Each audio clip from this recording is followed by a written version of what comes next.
حوالے سے قانونی طور پر زیادہ سے زیادہ آواز اٹھائیں کہ ایسے ادارے پاکستان میں آگ لگوانا چاہتے ہیں، پاکستان کے امن کو خراب کرنا چاہتے ہیں، اور یہ بات کسی صورت قابل قبول نہیں ہے۔ اور ہمارا تو یہی موقف ہے، ہم تو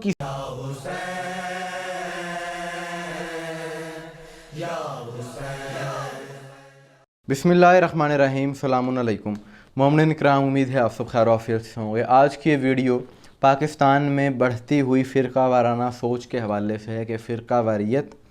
جب اس کے سنگین نتائج سامنے آتے ہیں، جب دہشت گردی کے واقعات ہوتے ہیں، تو اس سے پاکستان کی بھی بدنامی ہوتی ہے، حکومت پاکستان کو شدید مشکلات کا سامنا کرنا پڑتا ہے، لا اینڈ آرڈر کی صورتحال خراب ہو جاتی ہے،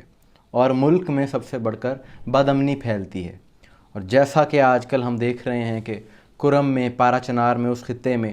اور ڈیرہ اسماعیل خان، ڈیرہ غازی خان، ان علاقوں میں حالات بہت زیادہ جو خراب ہیں وہ فرقہ واریت کی ہی وجہ سے ہیں۔ اور جو شدت پسند عناصر بد امنی پھیلا رہے ہیں، حملے کر رہے ہیں، ان کے خلاف تو آپریشن ویسے ہی بہت ضروری ہے، وقت کی اہم ضرورت ہے، ان کے خلاف کارروائیاں ہونی چاہیے، لیکن اس سے بھی بڑھ کر جو فرقہ واریت کے محرکات ہیں، جن کی وجہ سے فرقہ واریت پھیلتی ہے،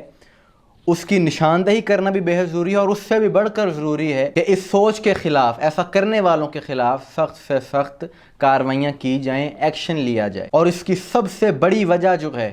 وہ ہے تکفیر کرنا۔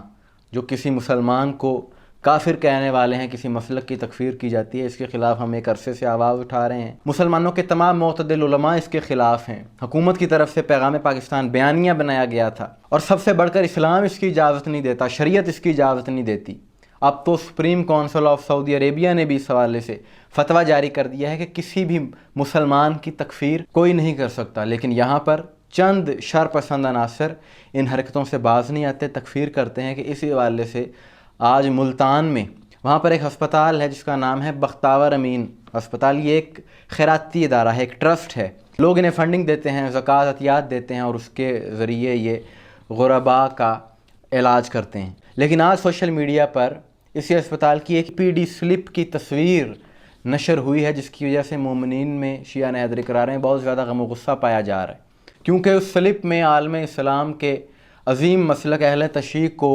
غیر مسلم کہا گیا اور غیر مسلموں سے ملایا گیا۔ ہم اس عمل کی پہلے تو بھرپور مذمت کرتے ہیں کہ مریض کا علاج کرنے سے پہلے جو اسے پرچی دی جاتی ہے، اس سے فل کروائی جاتی ہے، اور اس پر ایک بیان حلفی لکھا گیا ہے، اور اس میں دستخط لیے جاتے ہیں، اور اس پر لکھا ہے کہ میں حلفاً یہ بیان دیتا ہوں کہ میں اہل تشیع اور قادیانی نہیں۔ سب سے پہلے تو مومنین کو چاہیے کہ اس حوالے سے قانونی طور پر زیادہ سے زیادہ آواز اٹھائیں کہ ایسے ادارے پاکستان میں آگ لگوانا چاہتے ہیں، پاکستان کے امن کو خراب کرنا چاہتے ہیں، کہ یہ لائن لکھ کے کروڑوں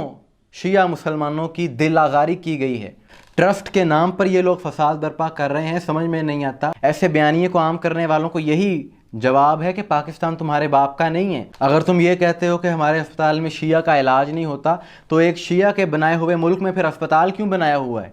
افغانستان میں جا کر بناؤ۔ بانی پاکستان قائد اعظم محمد علی جناح کا مسلک بھی شیعہ تھا، اس میں کوئی دو رائے نہیں ہے۔ حکومت کو چاہیے کہ اس قسم کے ادارے کے جو ملک میں فساد برپا کرنا چاہتے ہیں، انتہا پسندی کو ہوا دیتے ہیں، ان کے خلاف کارروائی کی جائے، ان پر پابندی لگائی جائے، اور تحقیقات ہونی چاہیے کہ کس ایجنڈے کے تحت یہ لوگ کام کر رہے ہیں، ان کو جو فنڈنگز ہو رہی ہیں کہاں سے ہو رہی ہیں، اور اس کا استعمال کہاں کیا جا رہا ہے۔ کہیں کوئی کالعدم جماعتوں کی تو یہ لوگ امداد نہیں کر رہے، اس چیز کی بھی تحقیقات ہونی چاہیے، کیونکہ اتنی انتہا پسندی کی سوچ ایک خیراتی ادارے میں یہ قابل تشویش بات ہے۔ اور جہاں تک بات رہی علاج کی، تو شیعہ تھوکتے بھی نہیں ہیں، ہمیں کوئی ضرورت نہیں ہے ایسے اداروں سے علاج کروانے کی، لیکن بات یہ ہے کہ جو یہ انہوں نے آئین پاکستان کی خلاف ورزی کی ہے، جو ایک مسلک کی تکفیر کر کے انہوں نے جرم کیا ہے، اس حوالے سے تحقیقات ہونی چاہیے اور کارروائی ہونی چاہیے، ان کے خلاف ایکشن ہونا چاہیے، اور یہ بات کسی صورت قابل قبول نہیں ہے۔ اور ہمارا تو یہی موقف ہے، ہم تو کسی بھی مسلمان کی تکفیر کے قائل نہیں ہیں، چاہے کوئی شیعہ ہو، چاہے کوئی سنی ہو۔ یہ در حقیقت اسلام دشمن، پاکستان دشمن، خوارج کی سوچ ہے جس کو یہ لوگ پروموٹ کر رہے ہیں، اور پھر اسی طرح کی نفرت کی وجہ سے پاکستان میں ناخوشگوار واقعات ہوتے ہیں،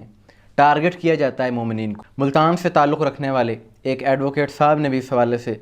کارروائی کرنے کا کہا ہے، لیکن یہ ایک فرد واحد کا مسئلہ نہیں ہے، یہ پوری ملت کا، پورے مسلک کا مسئلہ ہے۔ اگر ایسا ہے تو اس حوالے سے حکومت کو چاہیے کہ فوری طور پر اپنا کردار ادا کرے، اور ان کے کہنے سے کچھ نہیں ہوتا، ایسے اداروں کی کوئی